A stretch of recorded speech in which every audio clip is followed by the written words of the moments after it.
For years, Earth had watched the stars. Satellites scanned space, searching for danger or contact, but no one expected what came. That started on a quiet night. In a small observatory in Chile, a scientist named Dr. Elena Vasquez was drinking coffee and checking the telescope feed. Suddenly, she frowned. Something blocked the stars, a shadow.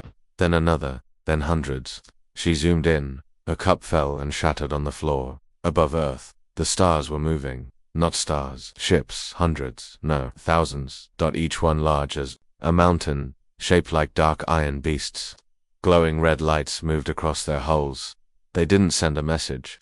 They didn't respond to signals. They just came, fast, silent. At 3:14 a.m. UTC, Earth's SpaceNet flagged a Level 9 emergency. The world changed forever. Global reaction governments across the planet scrambled to respond. In Washington, D.C., U.S. President Hannah Cade was rushed to the underground command center. Screens showed the same thing, an armada of alien warships entering the solar system. Russia, China, India, the EU, everyone saw the same nightmare. Military satellites tracked the ships.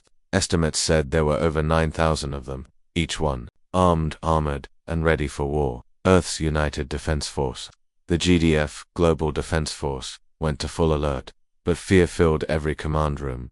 The ships were too many, too powerful. No one knew if Earth could survive. The hidden defense, but Earth had a secret.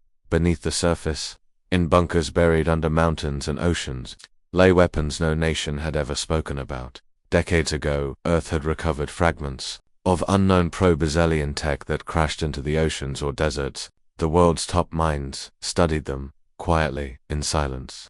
Governments formed secret programs. They learned. They adapted. By 2092, Earth had reverse-engineered plasma shields, gravitic thrusters, and pulse railguns, but they never told the public. They waited for this moment. The first strike, the Imperial fleet entered orbit above the moon. Their flagship, the Eternal Wrath, was 15 kilometers long. It bristled with weapon ports, glowing thrusters, and black hole armor that looked alive. Inside, Grand Admiral Vaughton stood tall, blue-skinned, with golden armor and eyes like fire. This planet has no formal galactic status, his voice echoed through the bridge. Destroy resistance, burn cities, take prisoners if useful. Send a message to the rest of the primitives. He didn't think Earths would fight back. He was wrong. The signal inside the GDF command bunker beneath the Rockies. Commander Layla Singh stared at the screen. All diplomatic hails ignored.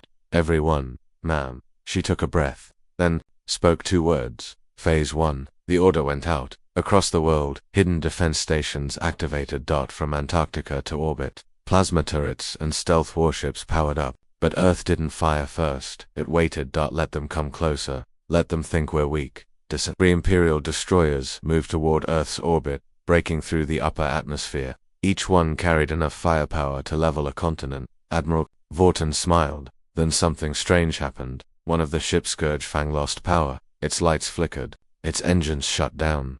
The crew screamed in confusion. Something was inside the ship. Not soldiers, a signal, a virus. Earth's Earth engineers had sent a pulse signal, copied from Imperial probe tech.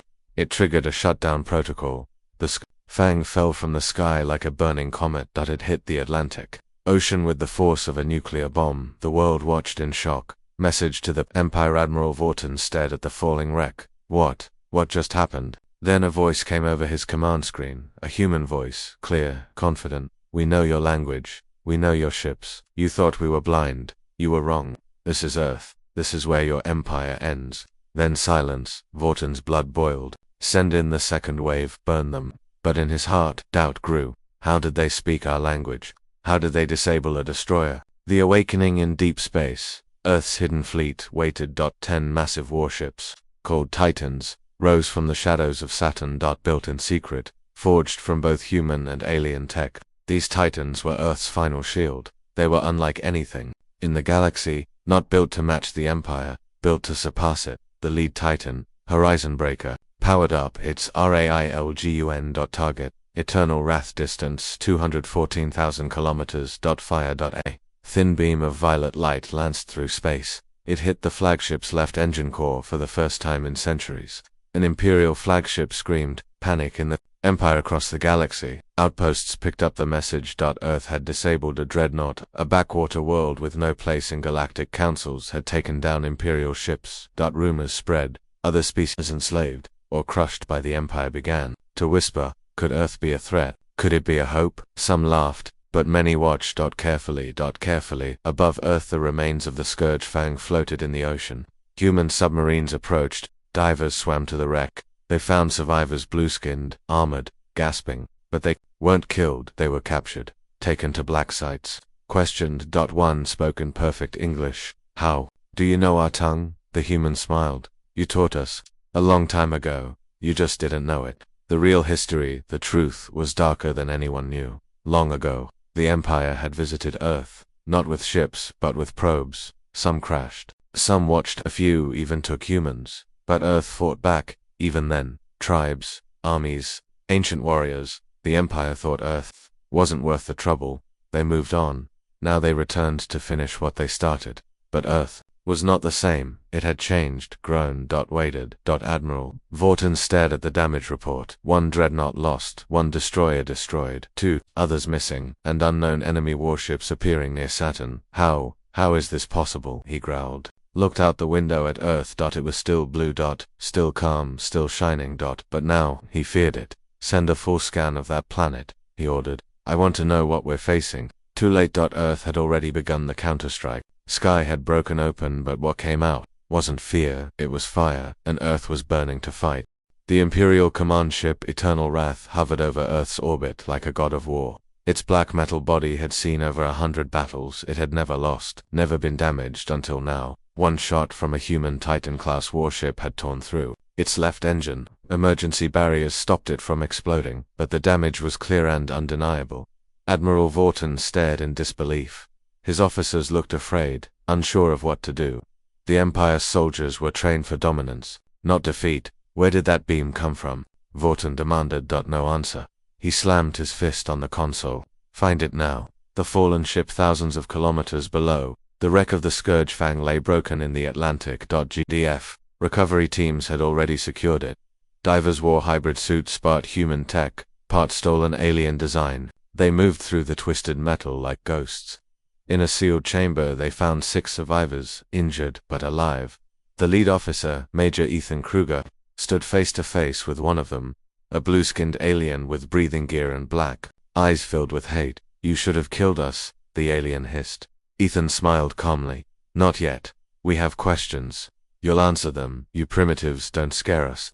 "No," Ethan said, "but what we're hiding might." The Empire tries again. High above Earth, the Empire regrouped. They sent another wave, 15 destroyers and 3 dreadnoughts. This time they moved with caution. Scans were sent ahead. Probes launched. They expected hidden weapons. They did not expect invisibility. The human Titans didn't just hide. They phased, built with cloaking fields developed from alien crash tech. Earth's warships moved like shadows. The lead destroyer, Blade Claw, blinked out. One moment it was there. Next it shattered into molten metal, torn apart from inside by a silent torpedo no one saw coming. Then a second ship exploded, then a third. It was a slaughter. But no one saw the attackers. Only Earth's message remained, transmitted again and again: leave or be erased. Inside the Empire fleet, Admiral Vaughton watched as 3 red markers blinked out from the tactical screen. No heat signatures, no missiles, no weapon trails. Just gone, his sensor officer whispered. Vaughton turned cold. They have technology. We don't understand. He had expected conquest. Now he feared a trap. Still, he gave the order. Launch the Planet Fall Division. Let them face us on the ground. Burn their cities. Drop over Tokyo. The Imperial ground invasion began above Asia. A fleet of black pods shot toward Tokyo, hundreds of elite warriors ready to strike. Civilians screamed. But as the pods neared the surface, something shot up to meet them. From the city's skyline, sleek jets with glowing wings launched from hidden towers. Earth's skyblades, unmanned fighters, faster than sound, powered by quantum cores. One by one, the pods were torn from the sky. In under 3 minutes, the entire invasion wave was gone. Not a single alien touched Earth's soil. The captive speaks back in the GDF facility. Major Kruger faced the alien prisoner again. The alien finally spoke. "You should not have this technology. You should not have cloaking, quantum weapons, planetary shields. How did you build these? Ethan answered. You gave us pieces. Decades ago, broken probes, lost drones. We collected them. We learned. That's impossible. The alien spat. Double quotes. No, that's humanity, Ethan said. We don't conquer galaxies, we survive them. The broadcast Earth wasn't done hiding. At 0800 UTC, Earth sent a signal not just to the Empire, to the entire galaxy. A broadcast in every known galactic frequency. The screen showed Earth, blue oceans, green lands, cities shining in sunlight. Then the camera shifted to Titan-class warships hovering behind Saturn. A voice spoke, a woman's voice. President Hannah Cade, this is Earth. You sent an armada to break us. You failed. If your empire wants war, we will fight. But understand this, she paused. We are not the same species you ignored 1,000 years ago. We were born in war, raised in storms, trained by fire. You are not the first to try. You will not be the last. But you will remember us. The feed cut. Galaxies froze. Some laughed, others listened, but many began to hope. The empires, inner fair and bored the eternal wrath. Admiral Vorton sat in silence. His fleet had lost over 40 ships, and now the whole galaxy had seen it. What are they? His second-in-command asked. Vorton didn't answer for a long time. Then finally he said, something worse than rebels. What then? He looked at Earth. Predators. A quiet meeting in deep space far from Earth, in a dead sector known only to smugglers and outcasts. A hidden meeting took place. A small ship, old and dusty, hovered near an asteroid. Inside were representatives from 12 alien races, many enslaved by the Empire. One spoke. They took our worlds, crushed our armies. Another added, we thought there was no one left to resist them. A third whispered, maybe now there is. They looked at the image of Earth's titans on a flickering screen. They nodded, and for the first time in centuries, they planned. Rebellion. Final scene above Earth. The Empire's fleet began to retreat slightly, reforming in defensive formations. But Earth's titans didn't chase. They waited, silent, watching. Like wolves at the edge of a campfire. Earth had only shown one weapon. The Empire had no idea how many more waited in the dark, and the galaxy held its breath. Because now they knew. The Armada had come to crush Earth, but Earth had bled it dry, and the war had only begun. Silence settled over the Earth's orbit, but it was not peace. It was the deep, cold silence of waiting, the kind before a storm breaks again. Admiral Vorton stared at the distant blue planet, still glowing softly, still untouched. He had sent in nearly 100 ships. 37 were gone. 6 had vanished completely, no trace. Others had limped back, damaged or confused. Something was wrong. Something the Empire had not seen in 1,000 years. Earth wasn't reacting like a new species. It was reacting like an old threat waking up. Inside the command bridge, gave new orders, pull back the forward fleet, call reinforcements, and above all, gather information. He wanted to know everything. How Earth had these weapons, where the Titans had come from, how they had built tech no known race had shared. The fleet's scouts launched fast stealth drones toward Earth's atmosphere, but none of them returned. Not a single one. On Earth, in the GDF central facility beneath Mount Elbert, Commander Layla Singh stood beside a secure black door. She held a small key card in her hand and hesitated. 2 guards waited silently beside her. A screen next to the door glowed red. It asked for verbal confirmation. Layla took a breath. Authorization. Titan Protocol. Level Omega. The door slid open with a heavy hiss. Inside, a long dark corridor led to a chamber sealed behind 7 different barriers. Behind each wall was something ancient, powerful, and forbidden. Earth had spent years preparing for defense, but there was one weapon they had never used, one they were afraid of using. They called it the Titan Protocol. Years ago, Earth had recovered an alien power source from a deep space probe. Not Empire tech. Something older. Something no galactic archive recognized. The core pulsed with black light. It changed anything it touched.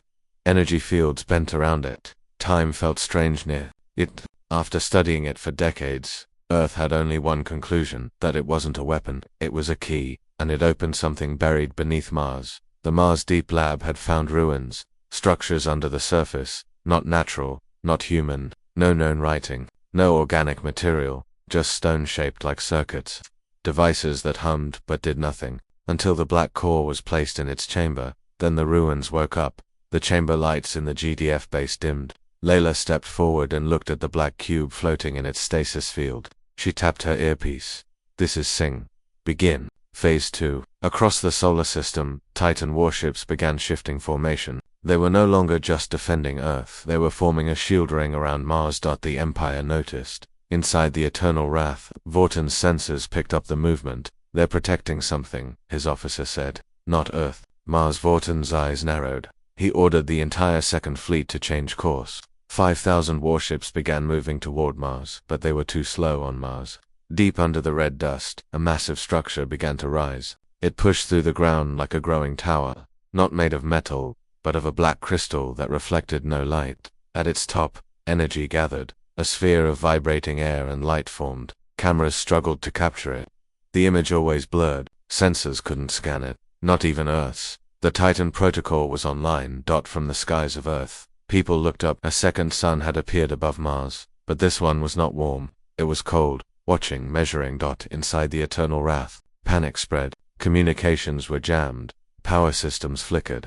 One ship near Mars simply vanished. No explosion, no signal, just gone. Then came the voice. Not from Earth, not from a human. It spoke in every language at once. Protocol acknowledged. Guardian. Status confirmed. Humanity recognized. The Empire had no idea what that meant, but Earth did. The Titan protocol wasn't just a weapon, it was a beacon, and it had called something across the galaxy, in systems untouched for millions of years. Strange signals began to activate. Ancient satellites turned. Dark stars pulsed once, then went still again. Something was coming. Not from the Empire, not from Earth, something older than both. Admiral Vorton issued the retreat order. Pull the fleet back to lunar orbit. Too late. 3 more Imperial ships broke apart, hit by something unseen. Not from Earth, not from Mars. From the void. Layla watched the readings from the Mars tower. Whatever this is, she said quietly, we didn't build it, we just unlocked it. And deep inside the tower, the black light grew brighter. Then a portal began to form. The war hadn't ended. It had only just begun. The portal above Mars spun slowly, like a black hole made of light. Nothing had come through yet, but every sensor across Earth and its defense fleet stayed locked on it. Human commanders didn't know what to expect. The energy readings were far beyond normal physics. Some believed the portal was stable. Others feared it was still growing. No one dared shut it down. On board the GDF command station, President Hannah Cade arrived in person. She wasn't supposed to be there. The risk was too high, but she came anyway. Her presence reminded the command crew that Earth's leadership wasn't hiding. She stood in front of the main holotable and looked directly at the projection of Mars. Her voice was steady. Has anything come through? Not yet, Commander Layla Singh replied, but something's waiting. The room fell silent. Outside in orbit, the Imperial fleet continued to pull back. They had regrouped behind the moon, forming a tight defensive wall. No more attacks. No more transmissions. Just fear. Admiral Vorton had locked down all external communication. He feared panic would spread across the other sectors. If the galaxy learned that Earth had activated something ancient and unknown, it might spark rebellion. The Empire had kept power through fear, but fear was now working against them. Inside the Eternal Wrath, Vorton paced. He no longer thought of Earth as primitive. He thought of it as cursed. First, its hidden weapons, then the cloaked warships. Now, the portal. Every part of this war was wrong. The Empire had studied thousands of planets. None had advanced like this so quickly. So secretly he didn't want to call for reinforcements. Doing that would tell the Emperor that he had failed, but he also didn't want to die. He ordered an encrypted signal to High Command. A warning, not a request. And across space, the Empire's core systems received the message. It was simple. Earth has awakened something.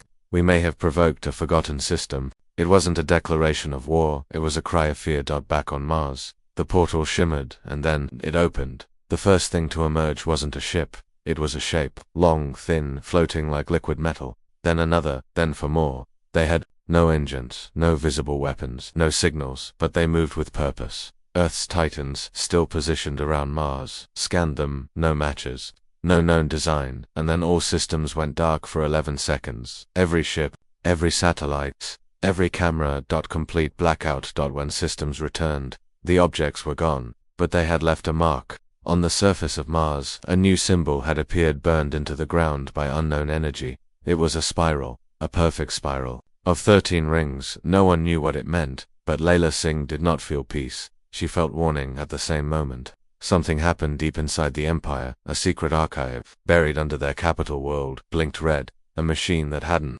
powered on in over 90,000 years began to hum. Inside, it was a file, one word. The high priests of the Empire, long thought ceremonial, were summoned. They had guarded ancient texts, believed to be myths, stories about a lost war, a hidden enemy, and a species that had vanished before written time. But the returners were not myths. And the stories were not fiction. They had fought the Empire once, before the Empire even had a name, and now they were back. President Cade sat with Earth's top scientists and generals. They replayed the images, the shapes, the spiral, the blackout. What if, she said slowly, the portal wasn't just a door to something ancient? Everyone turned to her. What if it's a signal, and someone else heard it too? In the deep sectors beyond charted space, other civilizations began picking up strange signals. Planets once dark lit up with activity. Lost colonies, quiet for centuries, activated their shields. Something was moving in the dark, and Earth was the first to see it. Back on the Eternal Wrath, Admiral Vorton received the reply from the Imperial Corps. No. Reinforcements were coming, just one sentence. If they are the retreat. The words hit him like a blade. He turned to his officers. Prepare the fleet. Full withdrawal. You mean, leave the system? He nodded. Double quotes, yes. Earth is no longer a target. Earth is a warning. But Earth had no intention of letting them go so easily. As the Empire began retreating, 3 human titans moved from Mars' orbit to intercept. They did not fire. They did not threaten. They simply followed the fleet. One Imperial officer trembled. They're watching us. No, Vorton said. They're studying us, and somewhere, far beyond Earth. Something watched the entire scene unfold, a being of cold light and dead time. It had no name, only a purpose, and it had just opened its eyes. Darkness settled across the outer edge of the solar system. The Imperial fleet was retreating, but not in victory. The ships moved slower now. Tighter formations, silent communications. No one celebrated. The Empire had never fled before, not in 10,000 years of domination. Now, they ran from a single world. On Earth, the GDF remained fully alert. The Titan warships held their positions. Some still orbited Mars, watching the now stable portal. Others had moved to new locations in deep space, cloaked from all senses. The leaders of Earth did not consider the war over. They believed it was just shifting into something worse. President Cade stood at the command balcony, arms crossed, watching Earth from orbit. Her voice was calm, but everyone around her could sense the tension. She had ordered complete blackout of the Titan protocol's details. The public only knew that Earth had won a battle. They didn't know what had been awakened. In a dark lab under Antarctica, teams of scientists worked in silence. The black cube that powered the Mars portal was now humming louder. Its glow had changed, once soft and cold, now pulsing and hot. One technician reported that the cube had started to form shapes in the air, holograms made of light and dust. No one knew what they meant. Then the signal came. It came from the spiral symbol left on Mars, but it didn't go to Earth. It went into deep space. A burst of energy, faster than anything Earth had ever recorded, shot outward, passing through stars, passing through systems, heading toward a region no ship had dared enter in centuries. The Dead Expanse. A place older than maps. Everyone who had ever explored that region had vanished. No signals, no debris, just gone. But now something inside it answered. On a lonely outpost near the Expanse, a listening post detected a return ping. Not a message, a pulse. It bent gravity, bent light, and something came with it. Not a ship, a shape. It was made of crystal and shadow, larger than Earth's titans. It moved like liquid, but left a trail of shattered space behind it. The outpost tried to send a warning, then it vanished. On Earth, alarms sounded. All deep space sensors had picked up the pulse from the Expanse. It was moving fast, too fast, and it was heading straight for the solar system. In the GDF war room, Layla Singh pointed at the path. It's coming, she said, and nothing's stopping it. The Empire saw it too. The Eternal Wrath, now far beyond Neptune, received the signal. Admiral Vorton stared at the screen. Is it one of theirs? No, his officer whispered. It's worse. It's ancient. Vorton didn't reply. His face paled because he recognized the shape from an old book, a forbidden record hidden deep in the Empire's vaults. He remembered the word sleepers, the ones who had vanished before time was written, the ones the Empire had built its rise. Upon because they were gone, but now one was awake, and it was coming back. Earth launched its Titans again, this time not to fight the Empire but to face the unknown. President Cade gave the order. Project Beacon, full power. A tower in orbit lit up. The beacon fired a signal back through the portal on Mars. If Earth had called something, now it was calling again. But not for help, for an answer. Because if something ancient was coming to destroy them, Earth would need more than weapons, it would need truth. The spiral on Mars began to glow again. Then the air above the red planet cracked, not exploded, cracked like glass breaking, and through the crack something stepped through, not a ship, not a fleet, a figure. Tall, shining, wrapped in light and darkness. At once no one could scan it, no one could identify it, but it looked at Earth. And then it spoke, a single word, prepare, and vanished. Inside every Titan ship, lights flickered. Inside the minds of some soldiers, dreams changed. They saw stars burning, planets crumbling, creatures made of fire and memory. And always the same voice, whispering, prepare, on the edge of the system. The shape from the expanse kept coming, not slowing, not answering, not listening. That was the first of many, and Earth was the only world standing between it and the galaxy. The war had started as a battle against an empire, but now it had become something much larger, something cosmic. The Titans turned. The engines lit up. Earth wasn't running. Earth was rising. In the deep cold between Neptune and Pluto, the shape continued moving, faster than light, faster than sound. It did not fly, it shifted through space, as if the universe moved around it. The thing had no name, no signal, no weapons anyone could detect, but everything it passed near died, not in flames, not in destruction, just stopped. Stations went dark, signals ended, even light dimmed. Earth saw it coming. The Titans moved first. 3 of them, the strongest built, launched from their hidden orbits. Their hulls gleamed with hybrid armor, human steel mixed with alien alloys. They carried the most advanced weapons. Earth had rail cannons, quantum torpedoes, gravity shears. But even so, every captain knew this might be their last flight. Commander Layla Singh stood in front of the GDF control board, watching the path. Her voice was calm, but every eye in the room felt the weight of it. This is not a test. If we don't stop it here, nothing else will. President Cade gave only a nod. The 3 Titans reached the outer edge of the solar system. They formed a V-shape and activated full stealth fields. They didn't fire yet.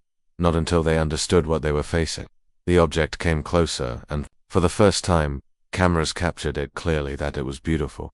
Not in the way a ship is beautiful. It looked alive, like glass and smoke. It had no engines, no wings. Its surface shifted constantly, like water lit from within. But the strange thing was the feeling it gave. The crews of the Titans felt something. Fear, cold, loneliness. One soldier started to cry for no reason. Another collapsed, shaking. Inside the lead Titan, Iron Wake, Captain Morales ordered a full data scan. Nothing came back. No temperature, no radiation, no mass. It shouldn't exist. And yet it moved toward them. They sent a message. Identify. You are approaching a protected system. Stand down or be engaged. No reply.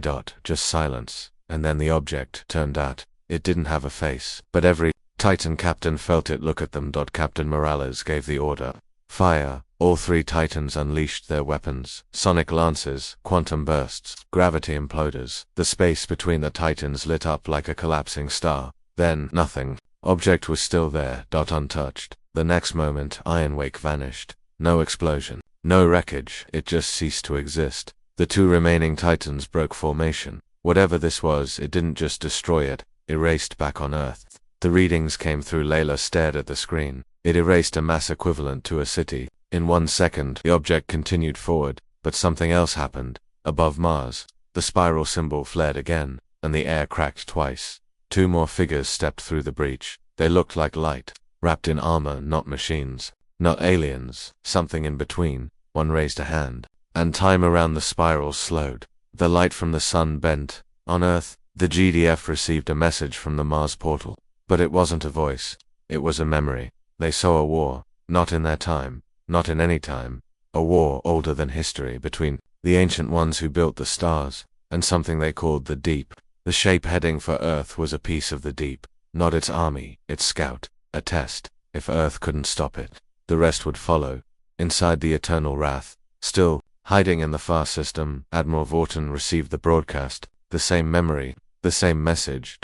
His advisors screamed at him to ignore it, but he knew the truth now. The Empire was not the center of power, not anymore, not in this fight. He sent one more message to Earth, not an order, a warning. If the deep is rising again, we must fight together.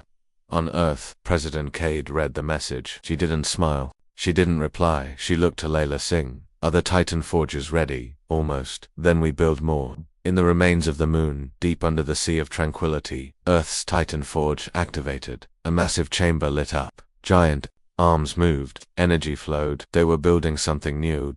Not just a warship. Something bigger. The GDF called it Leviathan. And Earth was running out of time to finish it. The Deep had sent one scout. Earth had survived it barely, but the sky was growing darker, and more were coming.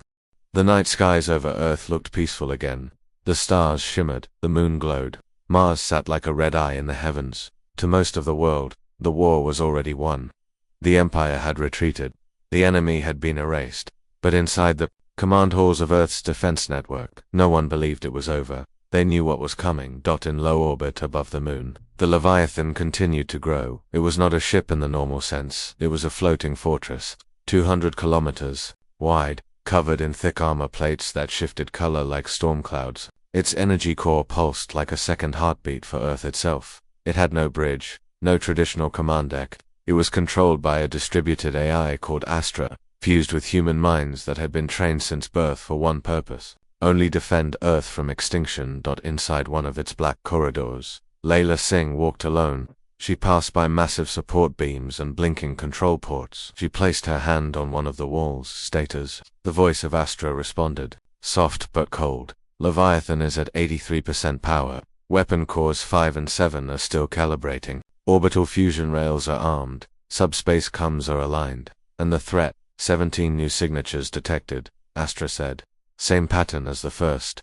Approaching from deep space.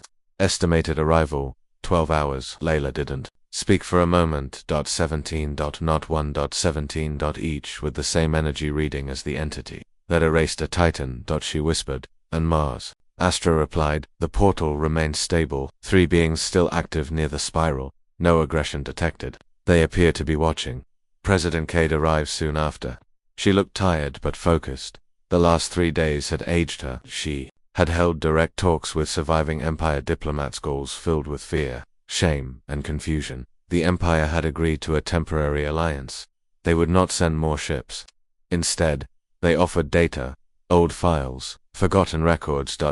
Those records Earth found something terrifying. The Deep had attacked before. Hundreds of thousands of years ago. They didn't invade like armies. They drifted through space like infection, erasing civilizations, not because of hate, but because that's what they did. Consume, absorb, repeat. Nothing could reason with them. Nothing could stop them, except once.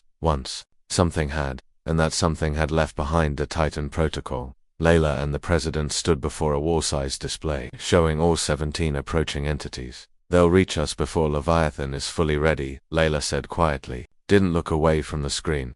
Then Leviathan launches at 90%, ready or not. The moon's surface rumbled. The forge released its clamps, and the Leviathan lifted. No engines, no fire, just rising. Like gravity had changed its mind. It moved into position between Earth and the stars. The people of Earth saw it that night, a black shadow covering the moonlight.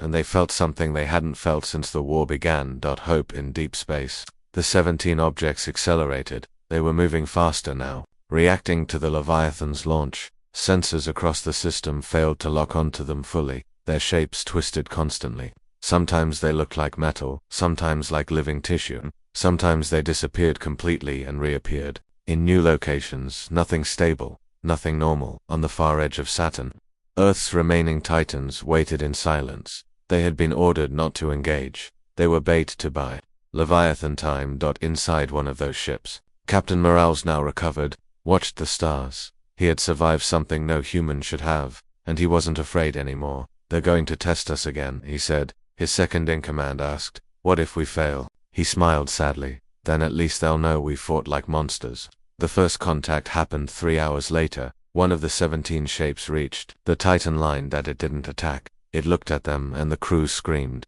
People collapsed. Blood came from their ears. Some simply froze in place. Minds overloaded with images that didn't belong, alien worlds dying, stars flickering out, time moving backward. Then one titan exploded without warning. No weapon fired, it was simply unraveled. Molecules pulled apart. The others retreated. But Leviathan was ready, its gravity cannons charged. Massive spheres of compressed space rotated into position. It waited, and then Leviathan spoke. The voice came from all directions. Not human. Not Astra. Something else had linked to the system. "Welcome to Earth," it said, and opened fire. The first shot from Leviathan crossed 500,000 kilometers in less than 2 seconds. It didn't burn, it didn't explode, it bent. The fabric of space around it twisted as the gravity cannon discharged its payload. The shot hit one of the 17 incoming shapes, and for the first time since the deep had awakened, something reacted. The creature stopped, not destroyed, not erased, but wounded. A ripple passed through the other shapes. A change in formation. Until that moment, they had acted like a force of nature and thinking. Unstoppable now. They hesitated. Inside Leviathan's core control chamber, Astra adjusted power. Cooling vents howled. Magnetic rings glowed red.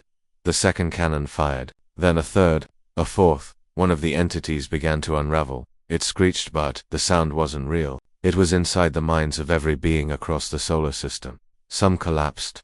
Others cried. Machines shut down. But Leviathan did not stop. A plasma rail fired from its underbelly. A lance of star heat aimed directly at the largest shape. Contact. For one brief moment, the stars turned white. The thing twisted in the light hand. Vanished. Earth had killed a piece of the deep, but there was no time to celebrate. The remaining 16 retaliated. One of them split into fragments. The fragments moved independently, striking at the outer ring of Earth's defense. Satellites vanished. Orbital mines triggered too early. To Titans, still retreating, were caught mid-boost. Both imploded, crushed by forces Earth didn't understand. Inside Leviathan, President Cade had taken command seat beside Layla Singh. They didn't look like politicians or commanders anymore. They looked like survivors. Cade's voice was steady. Deploy the spear. It was Earth's final weapon, hidden deep inside the Leviathan's spine. The spear wasn't a missile. It wasn't a gun. It was a shard, recovered decades ago from the crash of a non-Empire probe. It hummed with cold light. It had no circuits, no markings. No one could replicate it. But when it was connected to Earth's gravity drives, it changed. Layla keyed in the activation sequence. The lights in the Leviathan dimmed. Everything went silent. Then, with no fire, the spear launched. It moved faster than anything ever recorded, not through space, but through gravity itself. It struck the center of the enemy formation, and space broke, not exploded, not torn, broken, like a mirror cracking. The 16 deep creatures froze. Then, slowly, they began to collapse inward. Not destroyed, dragged away. Some screamed, others tried to run. One tried to copy the Leviathan. Its surface shifted to match, but too late. They were pulled into the broken space and vanished. Every GDF radar went black. Then clear. The sky was empty. Leviathan drifted quietly above Earth, its power core near collapse, its armor smoking, its command decks filled with silence. President Cade stood. Everyone watched her. She looked toward Earth. Then she whispered, "We held the line." Earth had survived, not just against the Empire, not just against invaders, but against something older than time. And now, the galaxy knew. This little blue planet, once ignored and underestimated, had stood alone, and forced the dark to retreat. In the weeks that followed, the galactic order changed. Empires paused their wars. Alliances shifted. And from the far edge of known space, strange signals echoed: respect, fear, curiosity. Benny would come now, asking questions. Others would come with threats. But Earth would be ready, because Earth had seen what lay beyond the stars, and Earth had answered with fire, not out of pride, not out of anger, but because deep down, humanity remembered something every star, Empire had forgotten. When monsters come from the dark, humans don't run, they rise.